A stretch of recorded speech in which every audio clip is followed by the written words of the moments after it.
अभी हमें पिछले हफ्ते सूचना मिली कि ऐसे ऐसे इवेंट हो रहा है और हमारे पास जो स्कूल हैं वो है जाट संस्था के हैं एक दो स्कूल और कॉलेज के इसी कॉलेज के पार्टिसिपेंट्स भी हैं। Government girls senior secondary school Sushila भवन के भी प्रतिभागी हैं और सैनिक स्कूल के बच्चे भी हैं हमारे पास।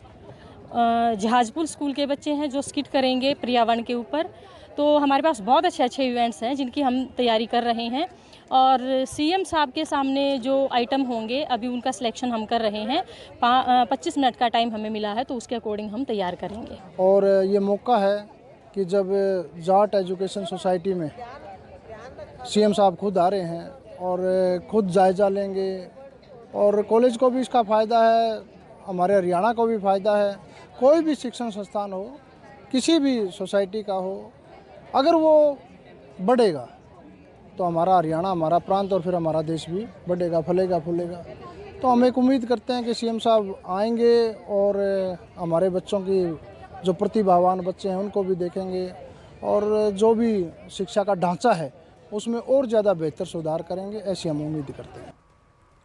पलवल में हुई सड़क दुर्घटना में घायल लोगों की खेल मंत्री गौरव गौतम ने मदद की। जिस समय हादसा हुआ उस समय मंत्री गौरव गौतम का काफिला वहां से गुजर रहा था। उस दौरान घायल लोगों को मंत्री ने काफिले में शामिल गाड़ी से अस्पताल पहुंचवाया और अस्पताल प्रशासन से फोन कर उचित इलाज के निर्देश भी दिए। दरअसल खेल मंत्री गौरव गौतम उस समय कार्यक्रम में शिरकत करने के लिए राष्ट्रीय राजमार्ग से जा रहे थे, तभी ये घटना घटी, जिसके बाद उन्होंने उनकी मदद की और बाद में कार्यक्रम स्थल के लिए रवाना हो गए। और हरियाणा के ऊर्जा और परिवहन एवं श्रम मंत्री अनिल विज का स्वास्थ्य ठीक नहीं है, इसलिए आज अंबाला छावनी के पीडब्ल्यूडी रेस्ट हाउस में लगने वाला जनता कैंप नहीं लगेगा।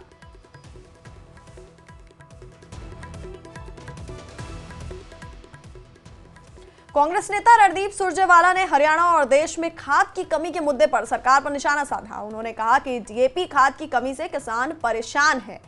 कृषि विभाग का कागजी दावा है कि प्रदेश में 24,516 टन डीएपी का स्टॉक मौजूद है, तो फिर किसान विरोधी बीजेपी किसानों की जान और फसलों की बिजाई दोनों को बेजान करने की क्रूरता क्यों कर रही है।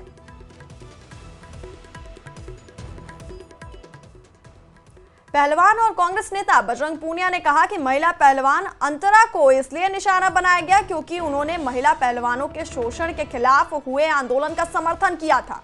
पूनिया ने सोशल मीडिया एक्स पर लिखा है कि ये बहुत शर्मनाक है। अंतरा उन महिला पहलवानों में से एक थी जिनसे लोकसभा में नेता प्रतिपक्ष राहुल गांधी अखाड़े में जाकर मिले थे। दिल्ली सीनियर स्टेट कुश्ती प्रतियोगिता में फाइनल तक पहुंचने के बावजूद फेडरेशन के अधिकारियों ने उसे जानबूझकर बाहर कर दिया। क्या महिला पहलवानों की सिर्फ यही गलती है कि वो अन्याय के खिलाफ बोलती हैं? इस भेदभाव और उत्पीड़न के खिलाफ हम सबको आवाज उठानी चाहिए।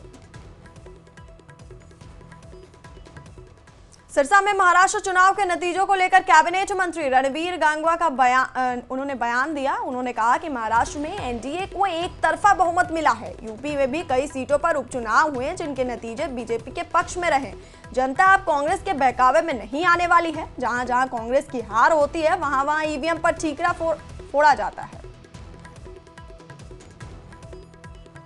अलग से का कोई मतलब नहीं है, इसमें तो विधानसभा की बात है, क्योंकि जो अभी हमारी जो बिल्डिंग है वो हेरिटेज बिल्डिंग है, उसमें तोड़फोड़ नहीं की जा सकती, उसको बढ़ाया नहीं जा सकता, बड़ा नहीं किया जा सकता तोड़ करके। इसलिए नई जगह पे विधानसभा बनाना जरूरी है क्योंकि वहाँ स्पेस नहीं है। हम कोई उसको छोड़ नहीं रहे, वो जो जितनी जगह हमारे पास वो तो हमारे पास रहेगी, हम यूज करेंगे उसको, तो कुछ छोड़ने की बात नहीं है। बात ये थी कि अगर ये समझौते की तो उस टाइम समझौता था कि 107 गांव हिंदी भाषी जो हरियाणा को दे दी जाए, चंडीगढ़ पंजाब को दे दी जाए, वो तो उस समय की बातें थी सारी। स्पष्ट तौर पे अधिकारियों को निर्देश दिए हैं कि हमें डिपार्टमेंट की छवि सुधारनी है और डिपार्टमेंट के अंदर क्वालिटी के साथ कोई समझौता नहीं किया जाएगा। चाहे हम चुने हुए प्रतिनिधि हैं, चाहे अधिकारी है, चाहे कर्मचारी हैं, सारे की सारे जनता की सेवा के लिए हैं। कांग्रेस पार्टी है नहीं। कांग्रेस तो अलग अलग गुट है, पार्टी नहीं है। कोई हुड्डा गुट है, कोई सैलजा गुट है, कोई सुरजेवाड़ा का गुट है। और आज जो उन्होंने कारनामे किए अपनी सरकार के समय में, जिस तरीके से युवाओं के साथ